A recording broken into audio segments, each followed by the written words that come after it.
तो सबसे पहले बात करेंगे पश्चिम बंगाल की। पश्चिम बंगाल के मुर्शिदाबाद में वक्फ कानून के खिलाफ प्रदर्शन के बाद फैली हिंसा के बाद राज्यपाल डॉक्टर सीवी आनंद बोस प्रभावित क्षेत्रों का दौरा कर रहे हैं। राज्यपाल आज मालदा पहुंचे हैं, जहां से वे मुर्शिदाबाद जाएंगे। राज्यपाल ने कहा कि कानून व्यवस्था को बनाए रखना राज्य सरकार की जिम्मेदारी है। अगर राज्य को मदद की जरूरत है तो हम केंद्रीय बल भेजने के लिए तैयार हैं। बंगाल में हिंसा की घटनाएं लंबे समय से हो रही हैं। हिंसा बर्दाश्त नहीं की जा सकती और कड़ी कार्रवाई की जाएगी।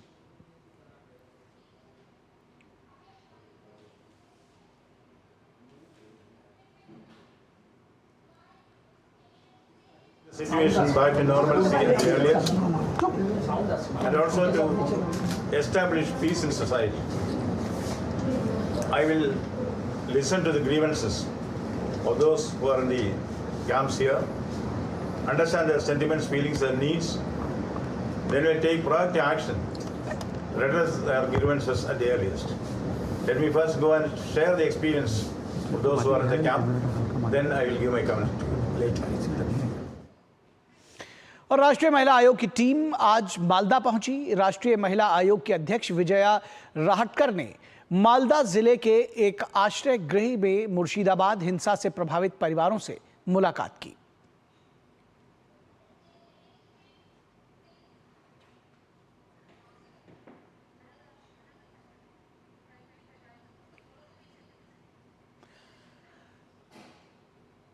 तो राष्ट्रीय महिला आयोग की टीम ने पीड़ित महिलाओं से मुलाकात की, उनसे उनका दर्द जाना।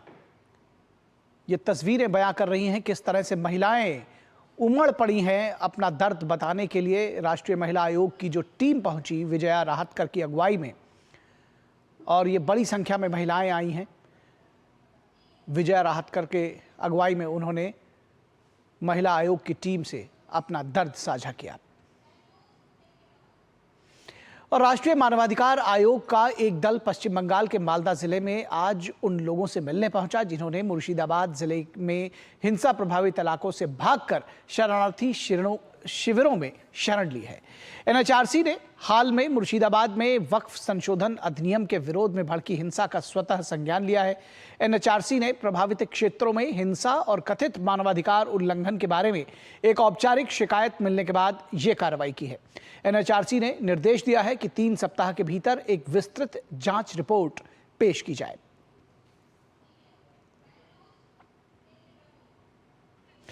और मुर्शिदाबाद के वार्ड नंबर 7 में हिंसा प्रभावित लोगों से दूरदर्शन न्यूज ने बात की।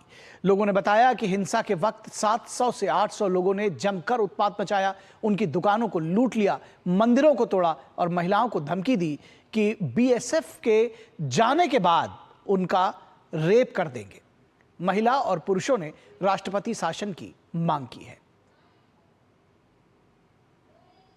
इस समय हम मौजूद हैं पश्चिम बंगाल में, और पश्चिम बंगाल के मुर्शिदाबाद में लालपुर में रुस्तुम एक इलाका है, रुस्तुम मोड़, जहां पर आपको पहले मैं दिखाना चाहूँगा कि जब हम लोग पहुंचे तो बड़ी संख्या में यहां पर लोग मौजूद थे, क्योंकि ये वही लोग हैं जिनकी आवाज़ राज्य सरकार ने लगभग अनसुनी कर दी है। हम बात करते हैं जिस दिन हिंसा हुई थी, सबसे पहले मुझे बताइए कि आपके इलाके में किस तरीके से उपद्रवी आए, क्या स्थितियाँ बनी? सर पहले तो यहाँ पे एक साथ में कम से कम 600-700 लोग आया था इधर से, इस साइड से।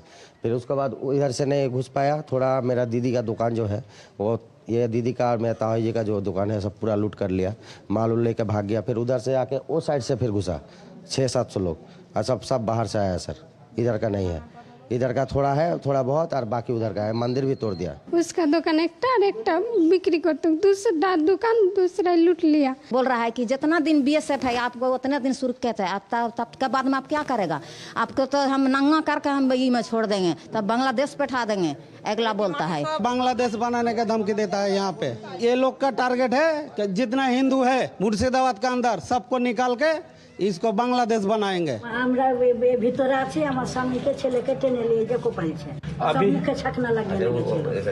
आप समझ सकते हैं लोगों को डर है, और जिस तरीके की धमकी दी जा रही है वाकई चिंताजनक है। और भारत में अगर इस तरीके की परिस्थितियां हैं तो जनता कितनी परेशान है, और पश्चिम बंगाल सरकार लगातार केवल इस पूरे मामले पर आरोप लगाती हुई नजर आ रही है।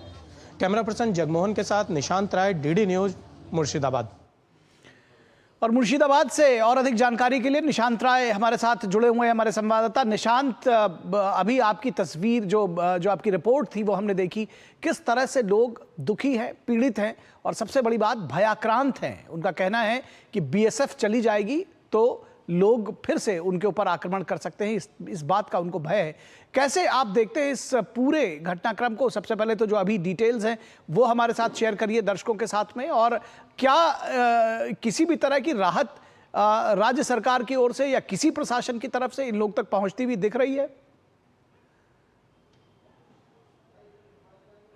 देखिए, आज हम मुर्शिदाबाद में थे, जो दंगा पीड़ित जगह है, जहां पर अगर वार्ड 7 की बात की जाए, वार्ड 16 की बात की जाए, जहां पर बड़े पैमाने पर लोगों को नुकसान पहुंचाया गया था। वार्ड 16 में तो 132 घरों को जलाया गया, लगभग 7 मंदिरों को नुकसान पहुंचाया गया और कई सारी दुकानों को लूटा गया। कुछ इसी तरीके से वार्ड 7 का हिसाब किताब था। और जब वहां पर हमने बात की, जो कि हम रिपोर्ट्स में देख रहे हैं, तो पीड़ितों ने बताया कि उनकी दुकान लूटी गई। एक महिला ने बताया कि उनकी दुकान में अधिकतर जो खाते थे वो मुस्लिम ग्राहकों के थे और उन्होंने उनकी दुकान पर आकर नुकसान पहुंचाया। बड़ी संख्या में जो लोग थे वो इकट्ठा होकर आए और उन्होंने लूटपाट मचाई। 1 हफ्ते होने को जा रहे, हमने उनसे पूछा कि क्या आला अधिकारी, क्या प्रशासन आपसे मिले, तो उन्होंने कहा प्रशासन के लोग मिलने जरूर आए थे, लेकिन ना तो कोई राहत सामग्री, ना कोई आश्वासन उनके द्वारा दिया गया। बस वो आए, उन्होंने बात सुनी और चले गए। आप समझ सकते हैं कि उन लोगों के मन पर क्या बीत रही है। मैंने एक बुजुर्ग से बात की, उनके घर पे गए, उनके घर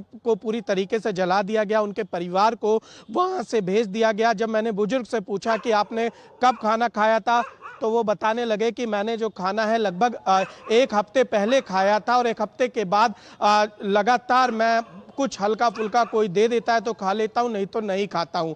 आप समझ सकते हैं, जो लोग पलायन करके राहत शिविरों में चले गए उनके लिए तो खाने की तमाम चीजें हैं, लेकिन जो लोग राहत शिविर तक नहीं जा पाए उनके साथ बड़ी दिक्कतें हैं और वो फिलहाल अपना जीवन यापन बहुत कष्टमय तरीके से व्यतीत कर रहे हैं। किस तरह से इस भय को दूर किया जाए? कैसे, क्या कोई इंतजाम किसी तरह का हो रहा है? क्या भावनाएं अभी वो व्यक्त कर रहे हैं? जो डर है, जाहिर तौर पर जो ये बात बार बार राज्य सरकार की ओर से कही जा रही है कि जो लोग राहत शिविर में हैं वो वापस अब लौट रहे हैं, इस तरह की रिपोर्ट्स आ रही हैं, कितनी सच्चाई है इसमें? देखिए, लोग वापस लौटने को तैयार हैं, लेकिन लोगों को एक सवाल सरकार से लगातार पूछ रहे हैं कि अगर हम वापस लौटते हैं तो हमारी सुरक्षा की गारंटी कौन देगा। जिस तरीके से हिंसा हुई है और उसके बाद जो पुलिस का रवैया रहा है, क्योंकि हमारी लोगों से बात हुई तो वार्ड 16 में लोगों ने यहां तक कहा कि पुलिस 1 दिन बाद आई जब यहां पर आर्मी आ चुकी थी। तो आप समझ सकते हैं कि स्थितियां कितनी विपरीत है। स्थानीय पुलिस पर लोग कैसे भरोसा करें? क्या बीएसएफ के अगर नहीं होती तो क्या लोगों की जान नहीं बख्शी जाती? ये तमाम तरह के सवाल हैं। और जब सबसे बड़ी बात है, जो 2 मृतक हैं, जब हम उनके घर गए, चंदन और उनके पिता की जो हत्या की गई थी, तो उनकी पत्नी से हमने बात की और जिस समय हम बात कर रहे थे वहां पर डिस्ट्रिक्ट मजिस्ट्रेट और वीडियो वहां पर पहुंचे हुए थे, वो उनसे मिलकर निकले थे। मैंने उनसे पूछा कि इन्होंने क्या कहा, क्या आश्वासन दिया, तो उन्होंने साफ तौर पर कहा कि जो मुआवजे की बात है, हमें मुआवजा नहीं चाहिए, हमें इंसाफ चाहिए और फिलहाल इंसाफ मिलता हुआ नहीं दिख रहा है। आप समझ सकते हैं कि पीड़ितों के साथ कितनी दिक्कतें फिलहाल जो है वो नजर आ रही हैं और पूरी तरीके से कहा जा सकता है कि मुर्शिदाबाद और मालदा दोनों जगह बेहद जो हिंदू लोग हैं वो परेशानी में नजर आ रहे हैं। जी, निश्चित तौर पर। और सबसे खास बात है कि इस सब के पीछे जो सियासत है वो वोट बैंक की है। पीड़ितों का दर्द इसलिए नहीं समझा जा रहा है क्योंकि वो हिंदू हैं और शायद पोलराइज होकर के वोट किसी एक पार्टी को वो देने के लिए अभी नहीं दे रहे हैं। तो जाहिर तौर पर इन सब के पीछे की जो सियासत है वो विद्रूप है। लोकतंत्र का ये जो विद्रूप स्वरूप है वो साफ तौर पर देखा जा सकता है कि वोट बैंक की सियासत के चलते कुछ लोगों को राहत नहीं दी जा रही है, क्योंकि बावजूद इसके कि वो पीड़ित हैं। बहुत शुक्रिया निशांत इस तमाम बातचीत और जानकारी के लिए।